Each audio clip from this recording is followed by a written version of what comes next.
JMU sports aren't the only ones competing in the Sun Belt, so is our food pantry. Plus, JMU basketball is venturing out of Sun Belt play. A one-woman show takes Forbes stage for Black History Month. Live from the Allison B. Parker Studio in the Schools and Design at James Madison University, this is Breeze TV.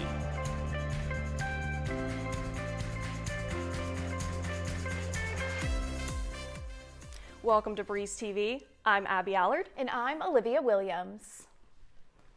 JMU announced the death of Dr. Christopher Clinard on Monday. He was a professor in Communication Sciences and Disorders Department. Clinard served a total of 14 years as a faculty member. In 2022, he became a full-time professor. He taught neurophysiological measures and medical audiology. He also advised this year's CSD graduating class from 2016 to 2023. He was a senator for JMU Faculty Senate.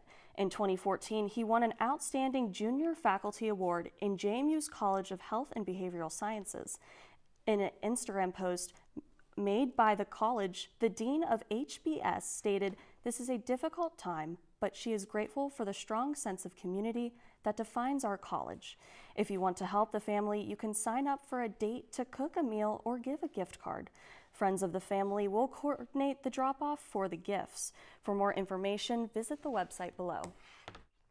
Professional clothes can be expensive. The University Career Center partnered with Valley Mall to help people dress their best. Shops like JCPenney and H&M partnered with the University Career Center along with Bridgewater College Career Development to give students discounts on suits, dresses, blouses, and dress pants. And the event continues to grow under new leadership.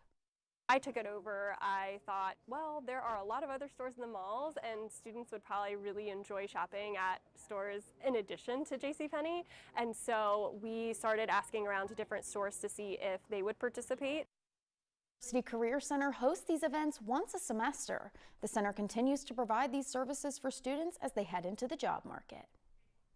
Schools in the Sun Belt are competing in a conference-wide competition. Breeze TV's Emmeline Chassie is live in the studio today with a representative from the event. Emmeline? Thanks, Olivia. I'm here with Zora Hancock to talk about JMU's The Pantry and its new mission. Can you tell us more about the pantry? Yeah, so we have an on-campus pantry for students. Our motto is all students, no questions asked. We have 3 locations across campus. One of them is self-service in Memorial Hall, and then we have one in Taylor Down Under and one in the NGO building.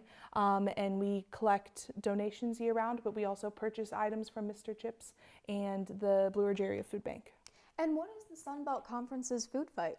So last year, the former AmeriCorps Vista, Evan, reached out to a couple of different schools within the Sun Belt and kind of coordinated a food drive. And this year I kind of took the mantle up from him. 9 schools, including JMU, are competing to collect the most points. We can collect points from collecting donated items or receiving monetary donations. Yeah. And how will this benefit the local community? Most specifically, it will impact the pantry because all of the money and items that we collect will go directly into supporting the pantry. Right now, we've already gotten donations of mac and cheese and they're already hitting the shelves. When I get back to the office, I'll be counting every other donation we've received this week. But we can immediately serve the students in the JMU community who use the pantry. Yeah. And tomorrow you are celebrating your 5th year anniversary with a party. What are you guys celebrating? So the pantry started as a pop-up pantry in 2020. My supervisor, Jeremy, would just kind of have a shelf and he would walk up to anywhere he could get a room and students could come and get items from the pop-up pantry. And now we have the option for students to come in the 3 locations. So we kind of wanted to reminisce on what it was like and kind of celebrate those 5 years. So we're making cake kits and then we'll also have just kind of awareness of the food fight. Wow, that sounds amazing. Thank you for joining us today. Thank you for having me. Yeah, that's all for now. Back to you at the desk. Thanks, Emmeline. Belgium, Taiwan, and South Africa are just a few places Dukes can study abroad. Breeze TV's Isabel Lewis has the story on an event to give students a taste of what it's like to study abroad. The Center for Global Engagement hosted a series of events to introduce students to the possibilities of study abroad. I also wanted to learn about all the different places that I could go for math specifically, and also I'm also a minor in education, and so I thought that this would be really cool just to learn about all the different things I could do. Many came to fulfill Health 100 requirements, but foods and new experiences offered an incentive to other students to reel them in. The room was lined with booths, each about different destinations or support for students studying abroad. I originally did this as a passport event, but I learned so much that I was like, why not stay a little bit longer? Cultural food samplers, stories from study abroad students, and information sessions are just a few of the opportunities offered this past week. Reporting for Breeze TV, I'm Isabel Lewis. Have you ever attended a campus-sponsored event or gone on a trip with an organization? Our Giving Day sponsors are the ones to thank. Breeze TV's Allie Donnelly and Emmeline Chassie have the story on an opportunity students had to personally express their gratitude. The Office of Annual Giving hosted a new event for Dukes to write letters of thanks to university donors. Thank 1,000 Dukes encouraged students to reflect on the value of these donations. They're giving and giving with no gratitude. And they don't see the return in their investment. It's kind of hard for them to continue to want to give. With the support of these donors, JMU students have access to a variety of unique opportunities.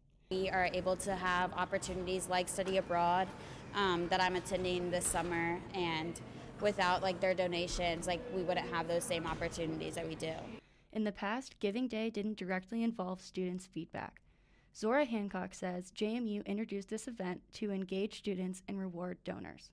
This is our first year of doing iHeartJMU officially.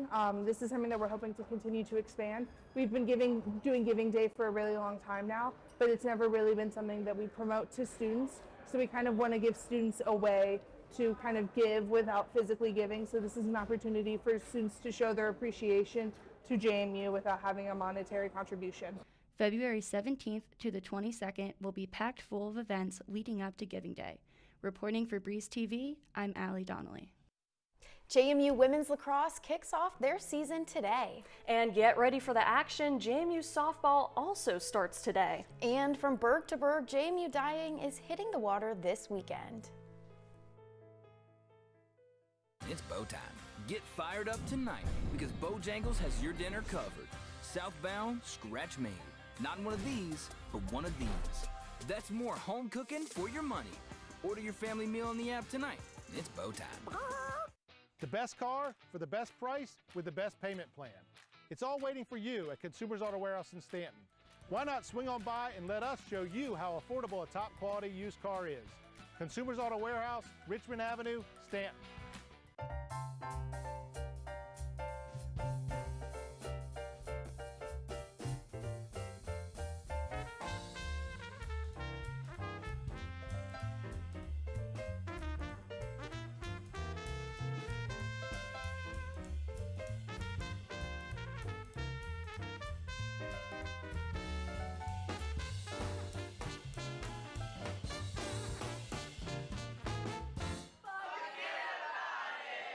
It's bow time. It's not a menu hack anymore. Bojangles Sausage Bowberry Biscuit is officially available for a limited time. Enjoy sizzling sausage on a made-from-scratch Bowberry Biscuit because sweet and savory belong together. Get one at Bojangles today. It's bow time. A short drive from JMU, the Fashion Gallery is your one-stop shop for any occasion.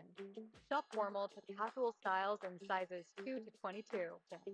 So be sure to visit us for some retail therapy at the Fashion Gallery. This is Breeze TV.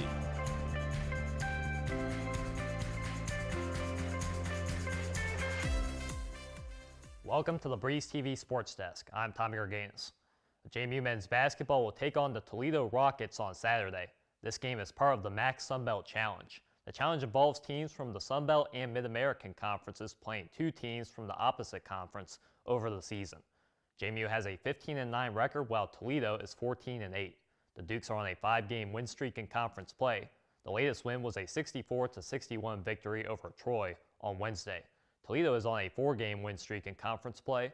The Rockets are 8-2 in MAC conference play overall. This game is the second leg of the MAC SBC Challenge for both teams. JMU beat the Ohio Bobcats 88-78 in the first matchup last November. Toledo fell to Sunbelt opponent Troy 84-74. The Sunbelt Conference leads the way with 8 wins in the challenge. The MAC has 4 wins in comparison. The Dukes are led in scoring average by redshirt senior guard Mark Freeman. Freeman is averaging 13.7 points per game and shooting 43.6% from the floor. Sophomore guard Sonny Wilson leads the Rockets in scoring average. He's averaging 15.6 points and shooting 52.6% from the floor. The game is scheduled for a 2 p.m. tip-off on Saturday. It will be played at Savage Arena in Toledo.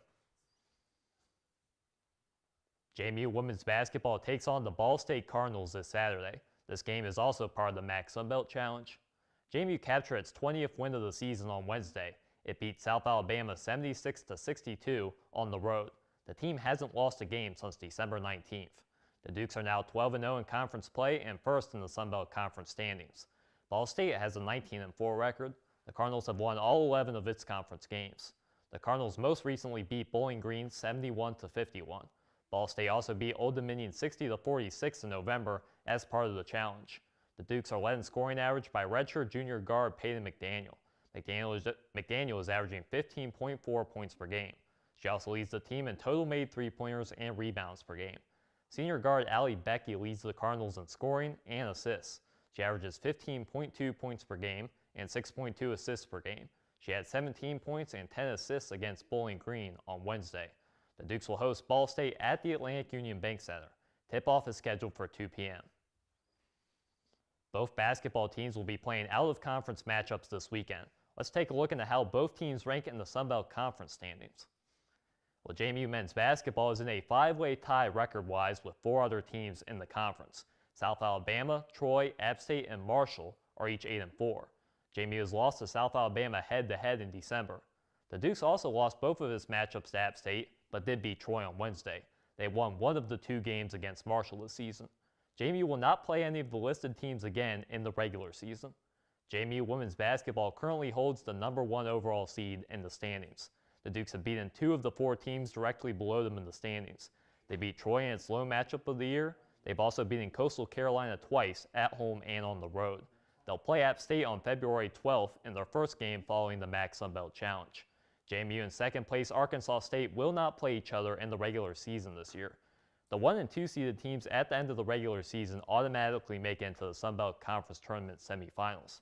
The 3 and 4 seeds automatically make it into the Sunbelt Tournament quarterfinals. The 1 and 2 seeds only have to win 2 games to win the Sunbelt Conference Championship. Winning the Sunbelt Conference Championship results in an automatic berth into the NCAA tournament. JMU's lacrosse team is coming off of a NCAA tournament bid last spring. Breeze TV's Jacqueline Gauthier has the story on what to expect for its upcoming campaign. Lacrosse season is around the corner for JMU. The Dukes finished with a 14-6 record last year. They weren't as fortunate in the playoffs, where they lost the American Athletics Conference Championship in a match against Florida. They also made the NCAA tournament last year and lost in the second round to Maryland. The Dukes are the preseason favorite to win the conference in the AAC coaches poll. The most notable loss for the Dukes this offseason was Isabella Peterson. Peterson was JMU's leading goal scorer last season. They do return some players, including junior attacker Maddie Epke. Epke was the second highest scorer for the Dukes last year. She's the AAC preseason attack player of the year. She also ranked 6th in draw controls in Division I and broke the single season program record for the stat. Just excited to get back playing, and my role this year is obviously coming back, being one of the only returning starters for attack. I'm just excited to build on everything I did last year. Senior attacker Savannah Derry was named as a team captain alongside Maggie Clark for this year. Derry played in 19 of 20 games last season. They are recognized as role models for their teammates. She's just so well respected. Her work ethic, she leads by example, her character, her servant nature. She does all the grunt work. She's organizing the team behind the scenes. She's motivating them when they're down. Graduate defender Carolyn Thistlethwaite did not play last year due to injury. She is now the AAC preseason defensive player of the year. She's very calm and collected, and I think she offers a lot of attributes that this young defense is going to lean in on. The Dukes have a tough schedule ahead of them. They'll face 5 top 10 teams per USA Lacrosse's rankings. The Dukes open their season at UNC Chapel Hill on Friday at 5 p.m. This is Jacqueline Gauthier reporting for Breeze TV. Colin Hitchler will be the next defensive coordinator for JMU football. The announcement was made official today by the program on social media. Hitchler spent last season as the co-defensive coordinator and defensive backs coach at Alabama. Alabama's defense allowed the 21st fewest yards per game in the FBS last year. Hitchler has a past relationship with current Dukes head coach Bob Chesney. The two both coached for Salve Regina's football program in 2011. Hitchler's prior coaching history also includes stops at Wisconsin and Cincinnati. The coaching move replaces prior JMU defensive coordinator Lyle Hemphill. Hemphill has since joined the staff of Texas A&M. JMU softball begun its season today with the Black and Gold Classic. The Dukes lost to CSU Bakersfield 2-0 this morning. They played North Carolina State in the second game of the day, and the Dukes bats were once again quiet. NC State won the game 5-0.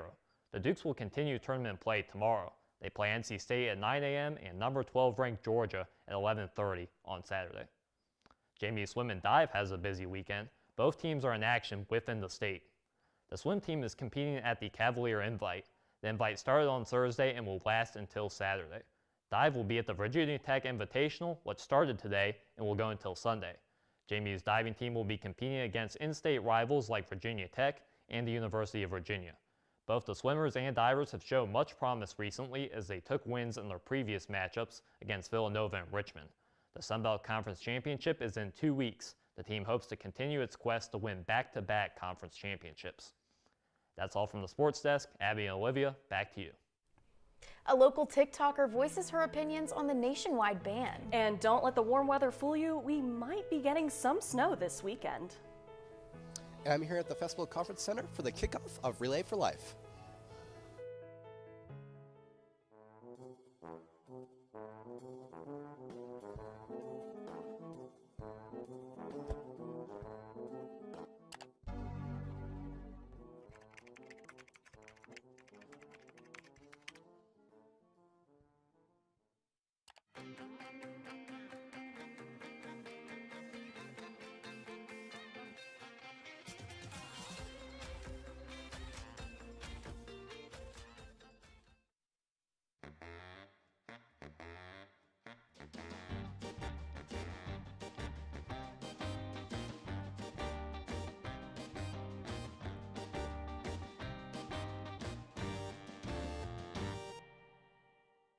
It's bow time. Introducing new Bojangles chicken wings.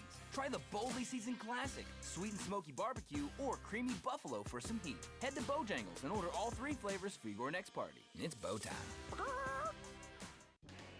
The one. The only. Bojangles Cajun Filet Biscuit. Nothing compares to our signature Cajun Spice Chicken Breast Filet on a made-from-scratch buttermilk biscuit. Bojangles Cajun Filet Biscuit is so good, we serve it all day. For a limited time, get 2 Cajun Filet Biscuits for just $5. Bojangles, it's bow time. This is Breeze TV.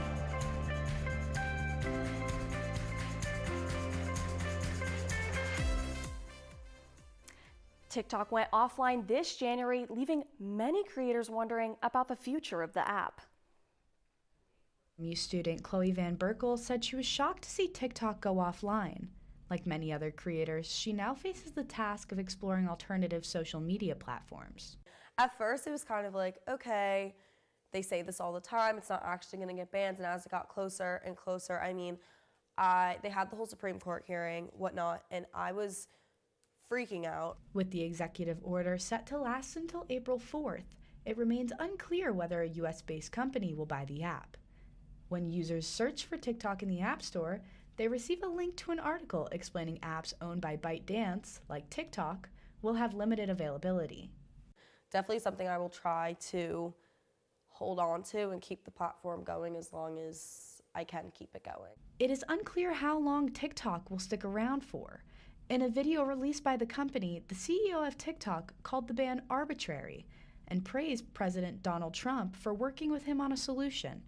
Reporting for Breeze TV, I'm Madeline Bynack. Relay for Life is kicking off the semester with their opening event out on Festival Lawn. Breeze TV's Andrew Perkson is currently there now. Andrew?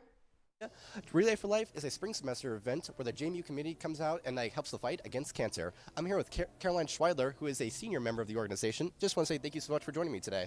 Thank you for having me. So just to start off the bat, how is today's event going to be like? So today is our kickoff event, and that is where we announce our main event theme. So our main event is April 11th on Hillside Field. It starts at 5 p.m. and we always have a fun theme for it. And so here we're just fundraising. We have a live band, we have free food, and it's really fun. Students can come, anyone can come, so yeah. And how would you say today's events help set up the rest of the semester for Relay for Life? I would say, so we fundraise all throughout the year, but this event is one of our bigger ones. So the bigger ones tend to pull more fundraising for us, which is really nice. We had a pickleball tournament in the fall semester that pulled more fundraising. So things where we can sell things, like we have games at this event where we can sell things, and we're also selling luminarias, so people can decorate those for our luminaria walk. I love that. That's awesome. And kind of just going, for people who want to get involved with Relay for Life, how they go about doing that. So our committee member applications just closed. I'm sorry, but they closed on February 7th. But basically we accept committee members, and that's how I got involved in the organization. So the form will be in our Instagram bio, and you can check it in the beginning of each semester, and then we'll also always be posting. So if you follow the Instagram, it's JMU Relay for Life. We'll have updates, and then you can join the committee member, and then from there you could join the exec board. You could also just look for exec applications. If you know someone on exec and you want to just jump to exec, you could do that. I jumped from committee member to director, so you can jump around. It's like, it's an honor to be standing next to you after you hearing that raise right there. So good stuff. And just to wrap things up, throughout your time in Relay for Life, is there a particular memory that means a lot more to you, or is it just all kind of like blend together and all that? I think my favorite was last year's event. My mom is a cancer survivor, and so my mom we do the Luminaire walk, and my mom walked for her survivor lap, and then I walked for if you have a parent, and I actually ran up to her and we linked arms and we did the rest of the walk together because I don't ever want her to walk alone. But that was really special to me. I love that. We're definitely making her proud with this, setting up this. So thank you so much again for joining me today. I really appreciate it. And if you want to come to today's event, it is till 4:30 till 6:30. It'll feature food, crafts, merch, and even a live performance by a local band, Valley de Palma. The actual Relay for Life event will take place on April 11th, starting at 5 p.m. That's all I have here. Olivia, back to you.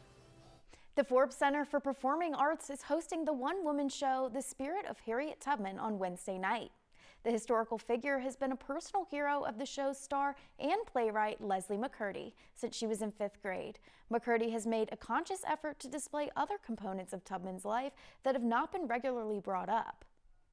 We don't hear that much about Harriet Tubman, the nurse and the spy in the Civil War. You'll hear a little bit of it, but you don't hear about the fact that she led a raid into Beaufort, South Carolina, where over 750, close to 800 people were freed from enslavement. And she did this, and it's the only military campaign in U.S. history where there was no loss of life. McCurdy has been traveling with the show for 28 years. Her performance and storytelling continue to captivate audiences nationwide. She hopes they can see themselves through the eyes of the historical figure. I do feel like it's important for stories to be shared, not just because it's a story of a Black person, because it's a story of resilience, overcoming obstacles, and there's something in it. I mean, it's a human story that all of us as human beings can relate to.